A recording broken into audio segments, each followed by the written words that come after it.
वरळीमधला एक महत्त्वाचा चेहरा जो आहे तो सचिन अहिर आहे. आदित्य ठाकरे यांच्या निवडणुकीमध्ये त्यांचं मोलाचं योगदान असायचं. आता कुठेतरी आदित्य ठाकरेंना वरळीत हा धक्का.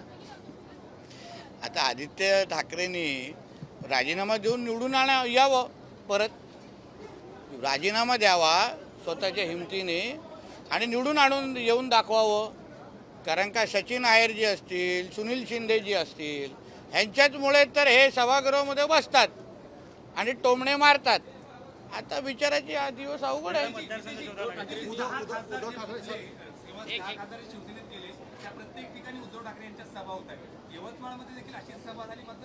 आता एक वरळीमध्ये पण घ्यावी.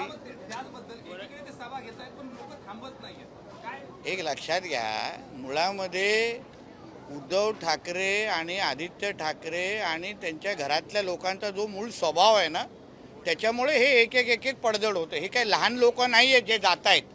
त्या प्रत्येकाला माहिती आहे की त्यांना ज्या पद्धतीने त्यांच्या पक्षात मातोश्रीमध्ये आजच्या काळात वागवलं जातं, अरे जो बाळासाहेबांचा झाला नाही तो ह्या आमदारांचा, खासदारांचा आणि शिवसेनेच्या सहकाऱ्यांचा काय राहणार उभाटाच्या.